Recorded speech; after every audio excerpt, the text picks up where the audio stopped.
പരിശുദ്ധ മാതാവിനും ഈശോയ്ക്കും സ്തുതി. എൻ്റെ പേര് സുഭാഷ്, മൂവാറ്റുപുഴയിൽ നിന്നാണ് വരുന്നത്. പരിശുദ്ധ മാതാവിൻ്റെ സന്നിധിയിൽ നിന്ന് എനിക്ക് ലഭിച്ച ഒരത്ഭുത സൗഖ്യത്തെക്കുറിച്ച് പറയാനാണ് ഞാൻ ആഗ്രഹിക്കുന്നത്. 2023 സെപ്റ്റംബർ മാസം ആദ്യവാരത്തിൽ എനിക്ക് ശാരീരികമായ വല്ലാതെ അസ്വസ്ഥതയും വയറ് കമ്പിക്കലും വയറുവേദനയും അങ്ങനെ അസ്വസ്ഥതകളായിട്ട് ഹോസ്പിറ്റലിൽ പോയി. അവിടെ നിന്ന് 1-2 ടെസ്റ്റുകൾ ചെയ്തു. കുറച്ച് കഴിഞ്ഞപ്പോൾ പിറ്റേ ദിവസം എന്നോട് ചെല്ലാൻ പറഞ്ഞു. ചെന്ന് കഴിഞ്ഞപ്പോൾ അൾട്രാസൗണ്ട് സ്കാൻ ചെയ്യണമെന്ന് പറഞ്ഞു. സ്കാൻ ചെയ്ത് റിപ്പോർട്ട് കണ്ടു കഴിഞ്ഞപ്പോൾ അവർ പറഞ്ഞു നാളെ ഭക്ഷണമൊന്നും കഴിക്കാതെ വരിക, ഒരു CT എടുക്കണമെന്ന് പറഞ്ഞു. പിറ്റേ ദിവസം പോയിട്ട് CT എടുത്തു. CT എടുത്തപ്പോൾ എൻ്റെ കൂടെ ഉണ്ടായിരുന്നത് എൻ്റെ ഒരു സുഹൃത്തായിരുന്നു.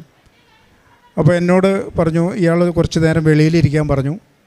ഞാൻ വെളിയിലേക്ക് ഇറങ്ങിപ്പോയി. ഒരു 5 മിനിറ്റ് കഴിഞ്ഞപ്പോൾ എൻ്റെ സുഹൃത്ത് പുറത്തേക്ക് ഇറങ്ങി വന്നു. അവൻ കരയുന്നുണ്ടായിരുന്നു. അപ്പോൾ ഞാൻ അവനോട് ചോദിച്ചു എന്നടാ പ്രശ്നം എന്ന് ചോദിച്ചു. അപ്പോൾ അവൻ പറഞ്ഞില്ല. കുഴപ്പമില്ല നമുക്ക് ശരിയാക്കാമെന്ന് പറഞ്ഞു. ഞാൻ പിടിച്ചിരുത്തിയിട്ട് പറഞ്ഞു നീ എന്താണെങ്കിലും എന്നോട് പറഞ്ഞോളാൻ പറഞ്ഞു. അപ്പോൾ ക്യാൻസറിൻ്റെ ചെറിയൊരു ആരംഭം പോലെ ഉണ്ടെന്നാണ് പറഞ്ഞത്. ഒരു ഓങ്കോളജിസ്റ്റിനെ കാണണം ചേട്ടാന്ന് പറഞ്ഞു. അങ്ങനെ ഞങ്ങൾ അവിടുന്ന് മറ്റൊരു ഹോസ്പിറ്റലിലേക്ക് പോയി. ഞാൻ എൻ്റെ വീട്ടിലേക്ക് പറഞ്ഞില്ല, പക്ഷെ മറ്റ് 2-3 സുഹൃത്തുക്കളെ വിളിച്ചു വരുത്തി. അങ്ങനെ കുറച്ചുകൂടെ ഭേദപ്പെട്ട ഒരു ഹോസ്പിറ്റലിൽ നല്ല ഡോക്ടർ ഓങ്കോളജിസ്റ്റിനെ കാണാനായിട്ട് പോയി. അവിടെ ചെന്ന് കയറിയിരുന്നപ്പോൾ തന്നെ അയാൾ ചോദിച്ചു ആരാണ് പേഷ്യൻ്റ് എന്ന് ചോദിച്ചു. അപ്പോൾ ഞാൻ പറഞ്ഞു ഞാനാണ്. അപ്പോൾ തുറന്ന് പറയുന്നതിൽ ബുദ്ധിമുട്ടുണ്ടോ എന്ന് ചോദിച്ചു. ഞാൻ പറഞ്ഞു പ്രയാസമൊന്നുമില്ല പറഞ്ഞോളാൻ പറഞ്ഞു. അപ്പോൾ അദ്ദേഹം പറഞ്ഞു നിങ്ങൾക്ക് ലിവർ ക്യാൻസറാണ്. അപ്പോൾ ഞാൻ ചോദിച്ചു അത് കുഴപ്പമില്ല, നമുക്ക് എന്താണ് അതിനുള്ളൊരു പോംവഴി? അയാൾ പറഞ്ഞു ഇതിനി ഒന്നും ചെയ്യാനില്ല, കാരണം ഇത് 4th സ്റ്റേജാണ്. 6 വർഷത്തിലധികമായി നിങ്ങൾക്കിത് സ്റ്റാർട്ട് ചെയ്തിട്ട്. ഒരു ശസ്ത്രക്രിയയോ അല്ലെങ്കിൽ കീമോയോ അതുപോലുള്ള റേഡിയേഷനൊന്നും സാധിക്കില്ല. ഇമ്മ്യൂണൽ തെറാപ്പി, ഇമ്മ്യൂണിറ്റി വർദ്ധിപ്പിക്കുക, അതിനും സമയപരിധിയുണ്ട്, ഒരു 4-5 മാസമൊക്കെ. അപ്പോൾ ഞാനത് കേട്ടു, അവിടെ നിന്ന് ഇറങ്ങിപ്പോന്നു. അടുത്ത ഞങ്ങൾ കുറച്ച് പേര് കൂടി ആലോചിച്ച് വീട്ടിൽ വന്ന് പറഞ്ഞു. അങ്ങനെ അടുത്ത ഹോസ്പിറ്റലിൽ പോയി. കേരളത്തിലെ ഓങ്കോളജിസ്റ്റ് നമ്പർ 1 ഓങ്കോളജിസ്റ്റിനെ പോയി കണ്ടു. പിറ്റേ ദിവസം തന്നെ കാണാനുള്ള ഏർപ്പാട് ചെയ്തു. അവരും ഇതേ മറുപടി തന്നെയാണ് പറഞ്ഞത്, നിങ്ങൾ കുറേ വൈകിപ്പോയി, ഈ അവസ്ഥയിലൊന്നും ചെയ്യാൻ കഴിയില്ല, പിന്നെ കരളായതുകൊണ്ട് ഈ പറയുന്ന പോലെ റേഡിയേഷനൊന്നും അങ്ങനെ സാധ്യമല്ല എന്ന് പറഞ്ഞു. പക്ഷേ ഞാൻ ആ മറുപടി കൊണ്ടൊന്നും തൃപ്തനായില്ല. ഞാൻ അവരോട് പറഞ്ഞു നമുക്ക് എന്തെങ്കിലും ചെയ്യാൻ സാധിക്കുമെങ്കിൽ ചെയ്യാം എന്ന് പറഞ്ഞു. അടുത്തത് ഞങ്ങൾ അങ്ങനെ അന്വേഷണത്തിൻ്റെ ഭാഗമായിട്ട് ജിപ്മറിൽ, പോണ്ടിച്ചേരി ജിപ്മർ ഒരു നല്ല ഹോസ്പിറ്റലാണ്. അവിടെ സർജറിയൊക്കെ എത്ര വൾഗറായ കേസുകളും അവിടെ അറ്റൻഡ് ചെയ്യും, നമുക്ക് അവിടെ പോയി നോക്കാമെന്ന് പറഞ്ഞു. അങ്ങനെ ഞാനും എൻ്റെ സുഹൃത്തുക്കളും കൂടി, എൻ്റെ മോനും കൂടെ ഉണ്ടായി. അങ്ങനെ പോണ്ടിച്ചേരിക്ക് പോയി. പോണ്ടിച്ചേരി പോയപ്പോൾ ആദ്യം തന്നെ ട്രാൻസ്പ്ലാന്റ് ചെയ്യാനുള്ള സാധ്യതകളെക്കുറിച്ചാണ് ചിന്തിച്ചത്. അപ്പോൾ അതിനുള്ള ടെസ്റ്റുകളും സ്കാനിങ്ങും ബ്ലഡ് ടെസ്റ്റും എല്ലാം നടത്തി അവസാനം റിസൾട്ട് വന്നു കഴിഞ്ഞപ്പോൾ അവർ പറഞ്ഞു ട്രാൻസ്പ്ലാന്റ് ചെയ്യാൻ പറ്റില്ല. പിന്നെ കീമോ പോലുള്ള പരിപാടികളെ കുറിച്ചിട്ടായി, അതും സാധ്യമല്ല.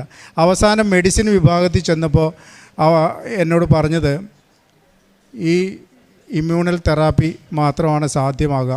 പിന്നെ അതിനോടൊപ്പം വിത്ത് കീമോ എന്ന് പറയുന്ന ഒരു ഇഞ്ചക്ഷനുണ്ട്. അപ്പോൾ അത് ചെയ്യുമ്പോൾ 1 വർഷത്തേക്ക് 28 ലക്ഷം രൂപ മുടക്കാവും. ചില സ്കീമിലൊക്കെ വരുമ്പോഴത്തേക്ക് അത് 5-6 ലക്ഷം രൂപ കുറഞ്ഞ് കിട്ടാൻ സാധ്യതയുണ്ട്. അതെവിടെയാണെങ്കിലും നിങ്ങളുടെ നാട്ടിൽ തന്നെ അന്വേഷിക്കുന്നതായിരിക്കും നല്ലത് എന്ന് പറഞ്ഞു. അപ്പോൾ വലിയ നിരാശയോടെ ഒരു ട്രീറ്റ്മെൻറ്റും കിട്ടുന്നില്ല എന്നുള്ളൊരവസ്ഥയിൽ തന്നെയാണ് ഞാൻ തിരിച്ചു പോരുന്നത്. അപ്പോഴത്തേക്ക് എൻ്റെ ഒരു സുഹൃത്തുണ്ട്, അവൻ കാനഡയിലാണ് ഇപ്പോൾ. അവൻ എന്നെ വിളിച്ച് പറഞ്ഞിരുന്നു സുഭാഷേ, അപ്പോൾ ഓരോ ദിവസവും ഹോസ്പിറ്റലിൽ പോകുമ്പോൾ അവൻ അന്വേഷിക്കുന്നുണ്ട്. അപ്പോൾ വിവരങ്ങളൊക്കെ അറിഞ്ഞ് കഴിഞ്ഞപ്പോൾ അവൻ പറഞ്ഞു അവർ പറഞ്ഞതൊന്നും നോക്കണ്ട, നീ ഒരു കാര്യം ചെയ്യ്, ഇവിടെ ആലപ്പുഴയിൽ കൃപാസനത്തിലൊന്ന് പോയി നോക്ക്, നിനക്ക് വിശ്വാസം ഉണ്ടോ എന്ന് എനിക്കറിയില്ല, എങ്കിലും നീ പൊക്കോ, നിനക്ക് വയ്യായെങ്കിലും ഭാര്യേനെ പറഞ്ഞയച്ചാൽ മതി എന്ന് പറഞ്ഞു. അതിൻ്റെ ശേഷം എൻ്റെ സുഹൃത്തിൻ്റെ ഭാര്യ എൻ്റെ ഭാര്യേനെ വിളിക്കണ്ടായി. അപ്പോൾ ഓഗസ്റ്റ് 23-ാം തീയതി എൻ്റെ ഭാര്യ ഇവിടെ വന്ന് ഉടമ്പടി എടുത്ത് തിരിച്ചു വന്നു. അവളുടെ ചേട്ടത്തിയുടെ മകനും ഭാര്യയും കൂടെ ഇവിടെ വന്നത്. ഞാൻ മറ്റ് ചികിത്സകളൊന്നുമില്ല, ഒരു ടാബ്ലറ്റുണ്ട്, അത് മാത്രമേ ഉള്ളൂ. അത് ഇമ്മ്യൂണൽ തെറാപ്പിയാണ്, ഇമ്മ്യൂണിറ്റി വർദ്ധിപ്പിക്കുക എന്ന് മാത്രമേ ഉള്ളൂ. അങ്ങനെ ഒരു 1-2 ആഴ്ച വീട്ടിലിരുന്നപ്പോഴത്തേക്ക് എൻ്റെ ശരീരമൊക്കെ വല്ലാതെ ക്ഷീണിച്ചു, മുഖമൊക്കെ ഒരു വയലറ്റ് കളറായി, എനിക്ക് എണീച്ച് നടക്കാൻ പറ്റില്ല, ഭക്ഷണം കഴിക്കാൻ പറ്റണില്ല, കിടന്നാൽ ഉറക്കം വരില്ല, കിടക്കാൻ പറ്റില്ല, വയറ് ചില സമയത്ത് വല്ലാതെ വേദന. ഒരു ദിവസം രാത്രിയിൽ കിടക്കാൻ നേരത്താന്ന് തോന്നുന്നു, ഭാര്യ എന്നോട് പെട്ടെന്ന് പറഞ്ഞു, നമുക്ക് നാളെ കൃപാസനത്തിലൊന്ന് പോയാലോ എന്ന് ചോദിച്ചു. അപ്പം എനിക്ക് വേറെ ഒന്നും ചെയ്യാനില്ല. ഞാൻ പറഞ്ഞു എന്ത് വേണമെങ്കിലും ആവാം, അങ്ങനെ ആയിക്കോട്ടെ എന്ന് പറഞ്ഞു. എൻ്റെ ഒരു ചങ്ങാതിയെ വിളിച്ചിട്ട് പറഞ്ഞു, ഇടാ നാളെ ഇങ്ങനെ ആലപ്പുഴയ്ക്കൊന്ന് പോകണം, രാവിലെ വണ്ടിയായിട്ട് വരാൻ പറഞ്ഞു. അവനൊരു 4 മണി ആയപ്പോഴത്തേക്ക് എൻ്റെ വീട്ടിൽ കാറും കൊണ്ട് വന്നു. ഞാനും ഭാര്യയും എൻ്റെ 2 മക്കളും അവനും കൂടെ അവിടെ നിന്ന് പോന്നു. കാറിലേക്ക് കയറുമ്പോഴത്തേക്ക് എനിക്ക് എണിച്ചിട്ടിങ്ങനെ നടക്കാൻ പറ്റണ്ടായില്ല. സീറ്റിലിരുന്നപ്പോൾ എനിക്ക് വല്ലാത്ത അസ്വസ്ഥത. ഒരു 1-2 കിലോമീറ്റർ അങ്ങ് നീങ്ങിയപ്പോഴത്തേക്ക് ശ്വാസം പോലും പോണില്ല. അപ്പോൾ ഞാൻ ചുമ്മാ തമാശയ്ക്ക് പറഞ്ഞു, ഇത് അവിടം വരെ എത്തണ ലക്ഷണം കാണുന്നില്ലടാ എന്ന് പറഞ്ഞു. എങ്ങനെയോ പിന്നെ ഞാനങ്ങ് മയങ്ങിപ്പോയി. അവിടെ നിന്ന് ഇങ്ങോട്ട് പോന്ന് ഈ വൈറ്റില കഴിഞ്ഞപ്പോൾ ഞാൻ പറഞ്ഞു, ഇവിടെ ഇങ്ങനെ ലെഫ്റ്റ് കയറിയാൽ മതി, NH കടന്ന് പിന്നെ സ്ട്രെയിറ്റ് പോകാൻ പറഞ്ഞു. കുറേ കഴിഞ്ഞപ്പോൾ എന്തോ വണ്ടിയിൽ നിന്നൊരു ഒച്ച കേട്ടു. ഞാനും പെട്ടെന്ന് എണീച്ചു. ഇപ്പോൾ ഇവളോട് ചോദിച്ചു, എന്താ കേട്ടെ? ഈശോ എന്നിൽ അനുഗ്രഹിക്കപ്പെട്ടിരിക്കുന്നു എന്ന് പറഞ്ഞു. അത് ഞാൻ കേട്ടില്ല, എൻ്റെ മോളും കേട്ടു. ഞാൻ കണ്ണു തുറന്നിട്ട് നോക്കുമ്പോൾ വഴി ശരിയല്ല, ഒരു ഇടുങ്ങിയ റോഡിൽ കൂടെ പോകണേ. അപ്പോൾ ഞാൻ അവനോട് വണ്ടി നിർത്താൻ പറഞ്ഞു. നീ ഇത് എങ്ങോട്ടാണ് പോകണമെന്ന് ചോദിച്ചു. അല്ല ചേട്ടാ, അവിടെ ഇങ്ങനെ കൃപാസനം എന്ന് എഴുതി വെച്ചേക്കണ കണ്ടു, അങ്ങനെ ഞാൻ തിരിഞ്ഞതാന്ന് പറഞ്ഞു. ഞാൻ പറഞ്ഞു അതല്ല, NH സൈഡിൽ തന്നെ വണ്ടി തിരിക്കാൻ പറഞ്ഞു. അവിടെ തിരിച്ച് പിന്നെ ഞാൻ വർത്തമാനം പറയാൻ തുടങ്ങി, എനിക്ക് കാണാനൊക്കെ പറ്റുന്നുണ്ട്. അങ്ങനെ വണ്ടി ഇവിടെ വന്ന് നിന്നു, ടോക്കണൊക്കെ എടുത്തു, ഞാനിവിടെ കയറി വന്നു. ഈ അൾത്താരയുടെ മുമ്പിൽ വന്ന് ഈ മുട്ടയിൽ നിന്ന് എനിക്ക് നിൽക്കാൻ പറ്റണില്ല. അപ്പോൾ ഒരു സിസ്റ്റർ എൻ്റെ കയ്യിലിരിക്കുന്ന ആ പച്ച കാർഡ് കണ്ടിട്ടാന്ന് തോന്നുന്നു, പിടിച്ച് അവിടെ സ്റ്റെപ്പിൻ്റെ അവിടെ കൊണ്ടുപോയിരുത്തി. അവിടെ ഇരുന്ന് അച്ഛൻ കുരിശുരൂപം എൻ്റെ തലയിൽ വെച്ച് പ്രാർത്ഥിച്ചു. ഒരു തൈലം കൊണ്ടുവന്ന് നെറ്റിയിൽ പുരട്ടി, സാരമില്ല ധൈര്യമായിട്ട് ഇരുന്നോളാൻ പറഞ്ഞു. അങ്ങനെ ഞങ്ങൾ പോയി. ഇവിടുന്ന് ഇറങ്ങുമ്പോഴത്തേക്ക് എനിക്കെന്തോ എന്താ അറിയില്ല, ഭയങ്കര ഒരു ആത്മവിശ്വാസം, ഉണർവ് കിട്ടി. എനിക്ക് വിശപ്പൊന്നുമില്ലാത്ത ഞാൻ ആ കഞ്ഞിക്കട പോയിട്ട് ഞാൻ എൻ്റെ ഇവരാരും ഇറങ്ങിയിട്ടില്ല. ഞാൻ എൻ്റെ കൂട്ടുകാരനോട് പറഞ്ഞു, എനിക്ക് വിശക്കുക, കഞ്ഞി കുടിക്കണമെന്ന് പറഞ്ഞു. ആ കഞ്ഞിക്കട പോയി കഞ്ഞി വാങ്ങിച്ച് കുടിച്ചു അവിടെ ഇരുന്നു. കുറേ കഴിഞ്ഞപ്പോൾ ഭാര്യയും മക്കളും ഇറങ്ങി വന്നു. അവർ സഞ്ചിയിൽ എന്തൊക്കെയോ ഉണ്ട്, അവരെ കൂട്ടി ഞാൻ വീട്ടിലേക്ക് പോയി. പക്ഷേ പിറ്റേ ദിവസം മുതൽ എൻ്റെ ജീവിതത്തിന് ഒരു അടുക്കും ചിട്ടയും. രാവിലെ എണിക്കും, ഞാൻ വയ്യാതെ കിടക്കലൊന്നുമില്ല, 5:30 ആകുമ്പോഴത്തേക്ക് എണിക്കും. ഞങ്ങളെല്ലാവരും ഒരുമിച്ചിരുന്ന് പ്രാർത്ഥിക്കും. ഞങ്ങളുടെ 2 അമ്മമാരും ഉണ്ട് ഞങ്ങളോടൊപ്പം. അപ്പോൾ എൻ്റെ അമ്മയ്ക്കൊരു ഇച്ചിരി ഞങ്ങളുടെ വിശ്വാസം കൂടി, ഞങ്ങൾ ക്രൈസ്തവരല്ല, വിശ്വാസം കൂടുതലാണ്. അപ്പോൾ ഷൈലയ്ക്ക് പേടിയുണ്ടായിരുന്നു അമ്മേനെ ഈ കുരിശ് വരപ്പിക്കാനൊക്കെ. പക്ഷേ അമ്മയും വന്നിരിക്കും, ഞങ്ങൾ ഒരുമിച്ചിരുന്ന് പ്രാർത്ഥിക്കും. ഞാൻ 5 മണിക്ക് തന്നെ പ്രാർത്ഥന കഴിഞ്ഞാൽ അപ്പോൾ തന്നെ ഇവൾ കുറച്ച് ചൂടുവെള്ളം തരും. ഞാൻ ഈ ചൂടുവെള്ളം മേടിച്ച് കുടിച്ചിട്ട് അപ്പോൾ തന്നെ നടക്കാൻ പോകുമ്പോൾ ഞാൻ ഈ വിശ്വാസ പ്രമാണം ചൊല്ലിക്കൊണ്ടാണ് പോയിക്കൊണ്ടിരുന്നത്, കൊന്ത ചൊല്ലിക്കൊണ്ട് പോയിക്കൊണ്ടിരുന്നു. ആദ്യം 2 ദിവസം മോൻ എൻ്റെ കൂടെ നടക്കാൻ വന്നു. ഒരു 1.5 കിലോമീറ്റർ 2 കിലോമീറ്ററേ വന്നുള്ളൂ. അത് കഴിഞ്ഞിട്ട് തിരിച്ചു പോന്നു. പിന്നെ ഇപ്പോൾ ഞാൻ തന്നെ ഒരു 5 കിലോമീറ്ററോളം നടക്കും. ഇപ്പോൾ 5 കിലോമീറ്റർ നടന്ന് വീട്ടിൽ വന്നിട്ട് പിന്നെ ബ്രേക്ക്ഫാസ്റ്റൊക്കെ കഴിക്കൽ. ഈ അടുത്ത പ്രാവശ്യം 1 മാസം കഴിഞ്ഞപ്പോൾ ഞാൻ വന്നു. അപ്പോഴത്തേക്ക് പത്രം ഉണ്ടായിരുന്നു. എനിക്കങ്ങ് ദൂരമായിട്ടൊന്നും പോകാനുള്ള ബുദ്ധിമുട്ട് കാരണം മോൻ പോയിട്ട് പത്രം കൊടുക്കും. അവൻ കൊടുക്കുമ്പോൾ പ്രത്യേകം അവൻ പറയും, ഈ അച്ഛൻ പറഞ്ഞേക്കണേ എവിടെയെങ്കിലും കൊണ്ട് ചുമ്മാ ഇട്ടിട്ട് പോരായിരുന്നാണ് പറഞ്ഞേക്കണേ. അവൻ പറഞ്ഞത് എൻ്റെ അച്ഛന് സുഖമില്ല, ലിവർ ക്യാൻസറാണ്, അതിൻ്റെ ചികിത്സയുടെ ഭാഗമായിട്ടാണ് ചേട്ടാ ഈ പത്രം വിതരണം ചെയ്യണത്. പല മുതിർന്ന ആളുകളും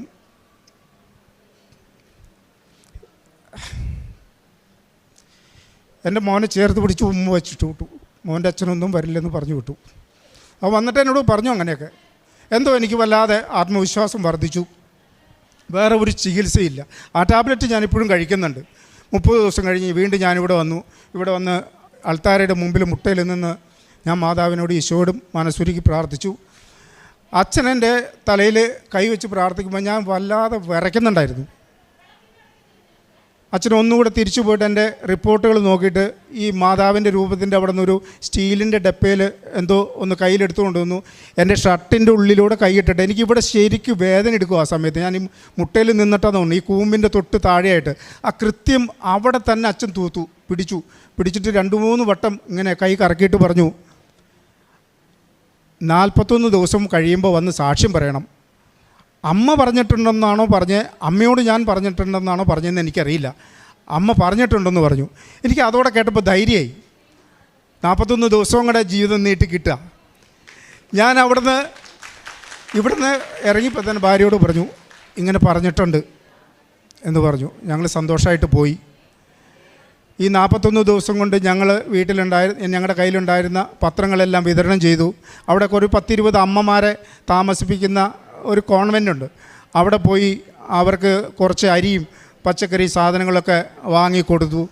അതുപോലെ ഞങ്ങൾ കണ്ടുമുട്ടുന്ന ആളുകളോടൊക്കെ വലിയ തരത്തിലുള്ള ഒരു എനിക്കറിയില്ല, ഞാൻ മനഃപൂർവ്വം സ്നേഹിക്കണമെന്നല്ല, എനിക്കങ്ങനെ ഈ ബുദ്ധിമുട്ടുള്ള ആളുകളെ കാണുമ്പോൾ അറിയാതെ എൻ്റെ ഉള്ളിൽ നിന്നൊരു അനുകമ്പ കടന്നു വരിക. ഞാൻ അവരോട് ചുമ്മാ വിശേഷമെങ്കിലും ചോദിക്കും, കൊടുക്കാനൊന്നുമില്ലെങ്കിൽ ഒന്നും കൊടുക്കാറുമില്ല. അപ്പോൾ ഈ അച്ഛൻ പറഞ്ഞ് 41 ദിവസം എന്ന് പറയുന്നത് ഈ ഫെബ്രുവരി 7-ാം തീയതി ആയിരുന്നു. അപ്പോൾ 9-ാം തീയതി എന്നോട് ഹോസ്പിറ്റലിൽ ചെല്ലാൻ പറഞ്ഞേക്കണേ. അപ്പോൾ അന്ന് ടെസ്റ്റുണ്ട്. അപ്പോൾ ഞാൻ ഇതും കൂടെ ഒന്ന് അറിഞ്ഞിട്ട് പോകാമെന്ന് വിചാരിച്ചിട്ട് 9-ാം തീയതി ഞാൻ സ്കാനിങ്ങിന് പോയി. സ്കാനിങ് ചെയ്തിട്ട് റിസൾട്ടിന് വന്നപ്പോൾ അവർ പറഞ്ഞു സ്കാനിങ് തെളിഞ്ഞിട്ടില്ല, ഒന്നുകൂടെ ചെയ്യണമെന്ന് പറഞ്ഞു. അപ്പോൾ പിന്നെ ചെന്നപ്പോൾ പറഞ്ഞു അൾട്രാ അല്ല CT ആണെന്ന് പറഞ്ഞു. അത് കേട്ടപ്പോൾ എനിക്ക് പേടിയായി. ആദ്യം ഫസ്റ്റ് എനിക്ക് ഇത് ഡിക്ലെയർ ചെയ്തു ഇങ്ങനെ തന്നെയാണ്. എന്നിട്ട് CT ചെയ്ത് ഞാൻ വീട്ടിലേക്ക് വന്നു. 1 മണിക്കൂർ കഴിഞ്ഞപ്പോൾ അവർ വിളിച്ചു, ചേട്ടാ വീട്ടിലേക്ക് പോയോ എന്ന് ചോദിച്ചു. ഞാൻ പറഞ്ഞു പോയി എന്ന് പറഞ്ഞു. ചേട്ടാ ഒന്നും കൂടെ വരേണ്ട വരുമല്ലോ എന്ന് പറഞ്ഞു. എനിക്കത് കേട്ടപ്പോൾ വീണ്ടും പേടിയായി. എൻ്റെ വീട്ടിൽ നിന്ന് 10-20 കിലോമീറ്റർ പോകണം. അപ്പോൾ ഞാൻ പറഞ്ഞു ഞാൻ വീട്ടിലെത്തി, ഞാനിവിടെ DDRCയിൽ ബ്ലഡ് കൊടുക്കാനുണ്ട്, അതിനുവേണ്ടി വന്നതാണ്. അപ്പോൾ എന്നാൽ തിങ്കളാഴ്ച നിങ്ങൾ വാങ്ങാൻ വരില്ലേ, അപ്പം മതി, രാവിലെ ഒരു 10 മണിയാകുമ്പോൾ വന്നേക്കാൻ പറഞ്ഞു. രാവിലെ 10 മണിയായപ്പോൾ ഞാൻ ചെന്നപ്പോൾ തന്നെ സുഭാഷ് അല്ലെന്ന് വെച്ചു. അതേന്ന് പറഞ്ഞു. എന്നാൽ കയറി വരാൻ പറഞ്ഞാൽ അവർ ഒന്നുകൂടെ ശരിക്കും ഇവിടെ ഞെക്കി പീച്ചി ഈ സാധനം ഇട്ട് ഉരുട്ടി ടെസ്റ്റ് ചെയ്തു. കുറച്ച് കഴിഞ്ഞപ്പോൾ റിസൾട്ട് കഴിഞ്ഞു. പേടിക്കാനൊന്നുമില്ല കേട്ടോ എന്ന് പറഞ്ഞു. ഡോക്ടറെ അടുത്ത് കൊണ്ടു ചെന്നപ്പോൾ അവർ അത്ഭുതപ്പെട്ടു പോയി. എൻ്റെ ലിവറിൽ 8.6 mm വലിപ്പമുള്ള ഒരു മുഴയും 6.5 mm വലിപ്പമുള്ള ഒരു മുഴയും 2 മുഴകളുണ്ടായിരുന്നു. ഈ 41-ാമത്തെ ദിവസം കഴിഞ്ഞിട്ട് ഞാൻ സ്കാൻ ചെയ്യുമ്പോൾ ഒരു മുഴ അവിടെ ഇല്ല. ആ സംശയം തീർക്കാനാണ് അവരെന്നെ CTക്ക് വിട്ടത്. CTയിലും കാണണില്ല. അതുകൊണ്ട് രണ്ടാമത് വിളിച്ചു. ഉണ്ടായിരുന്ന ഒരു സാധനം ഇല്ലെന്ന് പറയാൻ അവർക്ക് മടി, കാരണം തെറ്റായി പോയെങ്കിലോ എന്ന് വിചാരിച്ചിട്ട്. വീണ്ടും തിങ്കളാഴ്ച രാവിലെ ഞാൻ ചെന്നപ്പോൾ ഒന്നോടെ പരിശോധിച്ച് പറഞ്ഞു, ചേട്ടാ ഇങ്ങനെ ഒരു 6.5 mm വലിപ്പമുള്ളൊരു മുഴ കാണിക്കുന്നുണ്ട്, അത് സ്കാനിങ്ങിൽ കിട്ടുന്നില്ല, അതൊന്ന് ക്ലിയർ ചെയ്യാൻ വേണ്ടി ചേട്ടനോട് വീണ്ടും വരാൻ പറഞ്ഞത്. അതില്ല എന്ന് ഞങ്ങൾ ഉറപ്പിച്ചു. പിന്നെ 8.5 ഉണ്ടായിരുന്ന മുഴ 3.5 ആയിട്ട് ചുരുങ്ങിയിട്ടുണ്ട്. ഞാൻ ഇവിടെ വരുമ്പോൾ എൻ്റെ AFP count, alpha protein count എന്ന് പറയും, ഈ ക്യാൻസർ രോഗികളുടെ ബ്ലഡിലുള്ളൊരു സാധനമാണ്, 41,000 ആയിരുന്നു. ഈ കഴിഞ്ഞ മാസം ഞങ്ങൾ ടെസ്റ്റ് ചെയ്യുമ്പോൾ 374 ചുരുങ്ങി. 5 മുതൽ 10 വരെയാണ് നോർമൽ സ്റ്റേജ്. ഈ മാസം നോക്കിയിട്ടില്ല. അടുത്ത മാസം, അതായത് മാർച്ച് 11-ാം തീയതി ചെല്ലുമ്പോൾ ഈ കൗണ്ടും കൂടെ നോക്കിയിട്ട് വരാൻ പറഞ്ഞിട്ടുണ്ട്. കേട്ടവരും കണ്ടവരും അതിനേക്കാൾ ഉപരി ഞാനും ഈ അത്ഭുതത്തെ ഓർത്ത് ഇന്ന് വല്ലാതെ നന്ദിയുള്ളവനായിരിക്കുന്നു. എന്താ പറയേണ്ടതെന്ന് എനിക്കറിയില്ല. ശരിക്കും മരണഭയത്തോടെ കിടന്നുറങ്ങിയ നാളുകളായിരുന്നു എൻ്റേത്. ഇന്നെനിക്ക് മരണഭയമില്ല. ഞാൻ എൻ്റെ മോനെ വിളിച്ച് അടുത്ത് കിടത്തിയിട്ടുണ്ട് ഈ കഴിഞ്ഞ ദിവസങ്ങളിലൊക്കെ. കാരണം എത്ര ദിവസം മക്കളെ തൊട്ടുരുമ്മി നിൽക്കാൻ പറ്റുമെന്നുള്ള ഉറപ്പില്ലാത്തതുകൊണ്ട്. പക്ഷേ ഇന്നെനിക്ക് ആ ഭയം പോയി. ഇന്ന് പ്രാർത്ഥിക്കാൻ പറ്റുന്നുണ്ട്. ആ പ്രാർത്ഥനയിൽ എനിക്ക് വലിയ ശക്തി കിട്ടുന്നുണ്ട്, ധൈര്യം കിട്ടുന്നുണ്ട്. എൻ്റെ മക്കൾ എന്നെ മോട്ടിവേറ്റ് ചെയ്യുന്ന രീതിയിലേക്ക് വളർന്നിട്ടുണ്ട്. ആ കൂട്ടായ പ്രാർത്ഥന, എൻ്റെ മോനും മോളും അമ്മമാരും ഷൈലും ഭാര്യയും ഒരുമിച്ചിരുന്ന് ഞങ്ങൾ പ്രാർത്ഥിക്കണം. ആ പ്രാർത്ഥിക്കുമ്പോൾ കിട്ടുന്ന ഒരു ആത്മവിശ്വാസം അത് വളരെ വലുതാണ്. ഞാൻ ആദ്യം വന്നപ്പോൾ എൻ്റെ വീടിൻ്റെ അടുത്തുള്ളൊരു കുടുംബത്തെ ഞാൻ കൊണ്ടുവന്നു ഇവിടെ. അവർ ഉടമ്പടി എടുത്ത് തിരിച്ചു പോയി. അവന് 10 വയസ്സ് മുതൽ, ഞാൻ അവരുടെ രഹസ്യങ്ങളൊന്നും പറയണില്ല, ഷുഗർ പേഷ്യൻ്റാണ്. കിഡ്നിയൊക്കെ പോയിട്ട് ക്രിയാറ്റിൻ്റെ അളവ് ഭയങ്കരമായിട്ട് കൂടുതലാണ്. ഈ കഴിഞ്ഞ ദിവസം ഞാൻ കണ്ടപ്പോൾ ചോദിച്ചു എങ്ങനെയുണ്ടെന്ന് വെച്ചു. 1.5 ആണ് അവൻ്റെ ക്രിയാറ്റിൻ. Same medicine. ഇന്ന് ഞാൻ വരുമ്പോൾ, ഞാനീ നടക്കാൻ പോകുന്ന വഴിക്ക് ഇങ്ങനെ കാണുന്ന ആളുകളോട് പറയാറുണ്ട്. ഞാനീ നടക്കാൻ പോകുന്ന വഴിക്ക് ഉള്ള മറ്റൊരു ചങ്ങാതിയാണ്. അവനെ കണ്ടപ്പോൾ ഞാൻ പറയടാ, ബുദ്ധിമുട്ടാണ്, രോഗത്തിന് ശമനമൊന്നുമില്ലെങ്കിൽ ഞാനിങ്ങനെ അടുത്ത ദിവസം കൃപാസനത്തിൽ പോകുന്നുണ്ട്, നീ പോരേന്ന് പറഞ്ഞു. അപ്പോൾ അവൻ്റെ ഭാര്യ എൻ്റെ കൂടെ അയച്ചിട്ടുണ്ട്. അവരിന്ന് ഉടമ്പടി എടുത്തിട്ടുണ്ട്. അങ്ങനെ എനിക്ക് പറയാൻ കഴിയുന്ന, എനിക്ക് ചെയ്യാൻ കഴിയുന്ന ആളുകളോട് വെറുതെ പറയല്ല. എന്നോട് ചോദിച്ചു ഇപ്പം എങ്ങനെയുണ്ട് മോനെ. അവർ വളരെ എന്താ പറയണേ, അനുകമ്പയോടുകൂടി ദയയോട് കൂടിയിട്ടൊക്കെ ചോദിക്കണേ. ഇപ്പോൾ എങ്ങനെയുണ്ട്? ഞാൻ വളരെ ഹാപ്പി ആയിട്ട് ഒരു കുഴപ്പമില്ല, സുഖമാണ്, സന്തോഷമായിട്ടിരിക്കണു.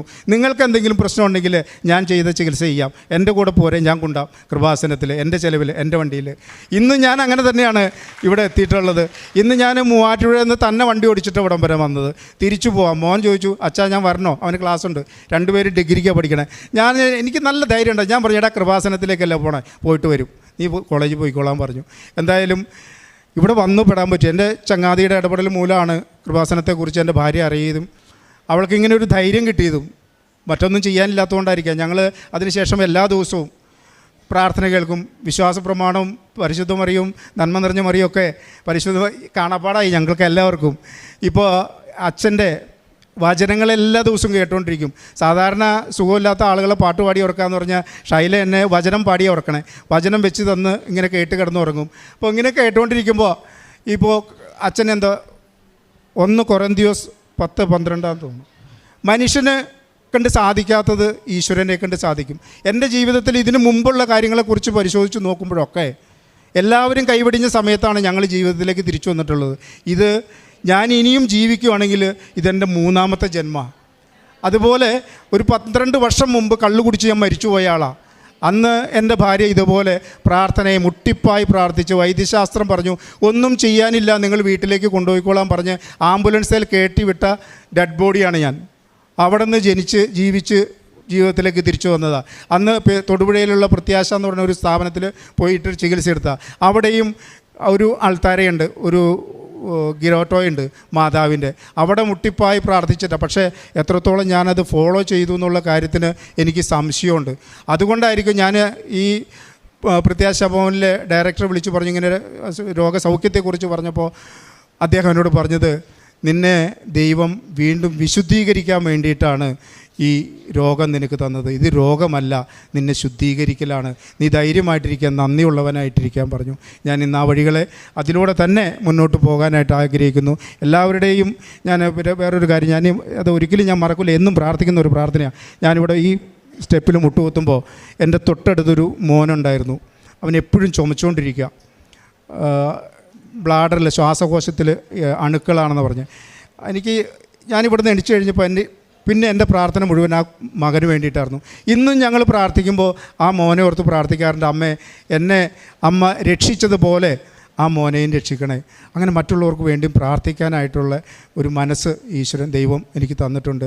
എല്ലാവർക്കും അതുപോലെ തന്നെ ഈ മാതാവിൻ്റെയും ദൈവത്തിൻ്റെയും കൃപ ധാരാളമായിട്ട് നമുക്കെല്ലാവർക്കും ലഭിക്കട്ടെ എന്ന് പ്രാർത്ഥിക്കുന്നു. അതോടൊപ്പം തന്നെ ഈ ഈശോയ്ക്കും പരിശുദ്ധ മാതാവിനും എൻ്റെ ജന്മം ഞാൻ ഇനി അങ്ങോട്ട് സമർപ്പിക്കാം. പരിശുദ്ധ അമ്മയുടെ മധ്യസ്ഥതയിൽ ലഭിച്ച വലിയൊരു സൗഖ്യത്തിൻ്റെ സാക്ഷ്യം വളരെ വ്യക്തമായിട്ട് ഇപ്പം നമ്മൾ കേൾക്കുവാനായിട്ട് ദൈവം ഇടവരുത്തി എന്നുള്ളതാണ് ഏറ്റവും പ്രധാനപ്പെട്ടത്. ഇപ്പോൾ സാക്ഷ്യം പറഞ്ഞത് ലിവർ ക്യാൻസറുമായിട്ട് ബന്ധപ്പെട്ട കാര്യമാണ്. അപ്പോൾ അത് വളരെ വ്യക്തമായിട്ട് പറഞ്ഞു. ഇനിയിപ്പം അതിൽ പ്രത്യേകിച്ച് ചികിത്സയ്ക്ക് ഒരു സാധ്യതയില്ല. ഇനിയിപ്പം ഇമ്മ്യൂണിറ്റി വർദ്ധിപ്പിക്കുവാനായിട്ടുള്ള ഒരു മെഡിസിൻ മാത്രമാണ് ഇതിൻ്റെ സാധ്യത എന്ന് പറഞ്ഞ് പിന്നെ ഏതോ ഒരു കൂട്ടുകാരൻ വഴി ഇവിടെ വന്നു എന്നുള്ളതാണ്. പിന്നീട് ഇവിടെ വന്നതിന് ശേഷം ഒരു എന്തെന്നില്ലാത്തൊരു ധൈര്യം എന്ന വാക്കാണ് ഇവിടെ ഈ സാക്ഷ്യത്തിൽ ഇദ്ദേഹം പറഞ്ഞത്. നിങ്ങൾ സാക്ഷ്യങ്ങൾ അതിപ്പം ആര് പറയുന്ന സാക്ഷ്യങ്ങളാണെങ്കിലും പരിശോധിക്കുമ്പം അവർക്ക് ലഭിക്കുന്ന ഒരു ധൈര്യത്തിനെക്കുറിച്ച് അവർ പറയുന്നുണ്ട്. ചിലർ പിള്ളേർ സാക്ഷ്യം പറയുമ്പോൾ അത് കോൺഫിഡൻസ് എന്നും അല്ലെങ്കിൽ മറ്റുള്ളവർ വരുമ്പോൾ തൻ്റെ ഇടമെന്നും ഒക്കെ പറയുന്നുണ്ട്. അതുകൊണ്ടാണ് ഈ ചിലർ എല്ലാ സാക്ഷ്യത്തിലും ഇങ്ങനെ എനിക്കിനി മുന്നോട്ട് പോകുമ്പം ഒരു ടെൻഷനില്ല. കാരണം ഈ ഒരു ടെൻഷൻ ഇല്ലായ്മയെക്കുറിച്ച് നമ്മളെപ്പോഴും സാക്ഷ്യങ്ങളിൽ ഇങ്ങനെ കാണുന്നതിൻ്റെ ഉത്തരം, നമ്മൾ ഈ ഉടമ്പടി എന്ന് പറയുന്നത് നമുക്കറിയാം, അത് ദൈവത്തിൻ്റെ കരങ്ങളിലേക്ക് നമ്മൾ കൊടുക്കുകയാണ്. അതിൽ നിയോഗങ്ങളും എല്ലാം ഇങ്ങനെ കൊടുത്തിട്ട് ആത്മാർത്ഥമായിട്ടാണ് ആ സമർപ്പണം നടത്തിയതെങ്കിൽ ആദ്യം നമുക്ക് ലഭിക്കുന്നതും ഈ ഒരു വല്ലാത്തൊരു ഒരു ഭാരമില്ലായ്മയാണ്. അത് സാക്ഷ്യങ്ങൾ പരിശോധിക്കുന്ന നമുക്കറിയാം. അതിനർത്ഥം ജീവിതത്തിൽ ഇനി പ്രശ്നങ്ങളും ബുദ്ധിമുട്ടുകളും ഇനി വരത്തില്ലെന്നുള്ളൊരർത്ഥമൊന്നുമല്ല അതിനുള്ളത്. പക്ഷേ ഇപ്പോൾ ഞാൻ സമർപ്പിച്ചിരിക്കുന്ന നിയോഗത്തിന് മേൽ ദൈവം വ്യക്തമായിട്ടൊരു തീരുമാനമെടുക്കും.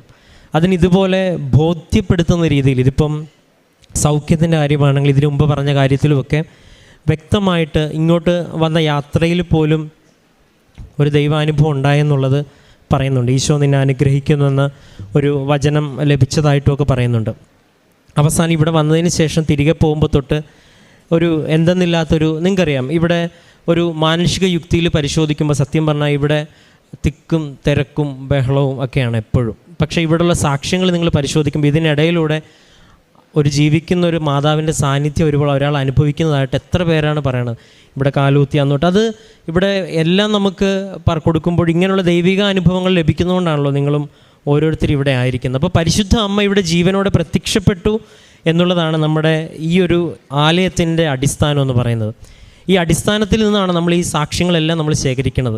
അതുകൊണ്ടാണ് നിങ്ങളുടെ ദേവാലയത്തിലും മാതാവ് ഉണ്ട്, എല്ലായിടത്തും മാതാവ് ഉണ്ടെങ്കിലും ഇവിടുത്തെ മാതാവിൻ്റെ സ്ഥിരീകരണം നടക്കണമെങ്കിൽ ഇവിടെ അസാധാരണമായ കാര്യങ്ങൾ റിപ്പോർട്ട് ചെയ്യപ്പെടണം. ദൈവം അനുഗ്രഹിച്ച് നമുക്ക് ആവശ്യത്തിലേറെ, അതും മറ്റുള്ള പ്രത്യക്ഷയോട് ബന്ധപ്പെട്ട് ക്രിസ്ത്യൻസിൽ നിന്നല്ല എല്ലാ മതത്തിൽ നിന്നുള്ളവരും വ്യക്തമായിട്ട് ഇങ്ങനെ തെളിവുകൾ ഉൾപ്പെടെ കൊണ്ടുവന്നാണ് നമുക്കിവിടെ സാക്ഷ്യം പറയുന്നതും. അതിൽ മെഡിക്കൽ ഫീൽഡിലുള്ളവരും പ്രൊഫഷണൽ ഫീൽഡിലുള്ളവരും എല്ലാം നമുക്ക് സാക്ഷ്യം പറയുന്നവരുണ്ട്. അപ്പം ഇത്രയും വ്യക്തമായിട്ട് ദൈവത്തെ ഒരു അനുഭവം ഒരാളുടെ ജീവിതത്തിലേക്ക് കൊണ്ടുവരാനായിട്ട് എങ്ങനെ സാധിച്ചു എന്നുള്ള ചോദ്യത്തിന് ഇവർ ഉത്തരം പറയുന്നുണ്ട്. അത് നിങ്ങൾ ശ്രദ്ധിച്ചോണം.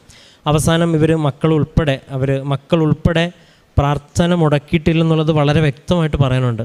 അപ്പോൾ മകൻ ഇപ്പം അപ്പച്ചന് പോകാനായിട്ട്, പപ്പയ്ക്ക് പോകാൻ പറ്റാത്തതുകൊണ്ട് മകൻ അപ്പച്ചൻ്റെ കാര്യം പറഞ്ഞ് ഈ പ്രേക്ഷിത, ഇപ്പം നിങ്ങൾ ഈ പത്രം കൊടുക്കുന്നതിലൊക്കെ എന്താണെന്നൊക്കെയുള്ള ചോദ്യത്തിന് ഉത്തരം നിങ്ങൾ തന്നെ പ്രാർത്ഥിച്ച് കണ്ടെത്തണം. ഇതിനുള്ള ഉത്തരങ്ങളെല്ലാം ആരാധനയിലൂടെ പറയുന്നുണ്ട്. ആ ആരാധനയും വ്യക്തമായിട്ട് കാണാൻ ശ്രമിക്കുന്നുണ്ട്. ഇപ്പോൾ വചനമൊക്കെ ദൈവത്തിനൊന്നും അസാധ്യമാണെന്നുള്ള വചനമൊക്കെ കേട്ട് പഠിക്കാൻ, ഒപ്പം വീട്ടിലുള്ള 2 അമ്മമാർ ഉൾപ്പെടെ നിന്നാണ്.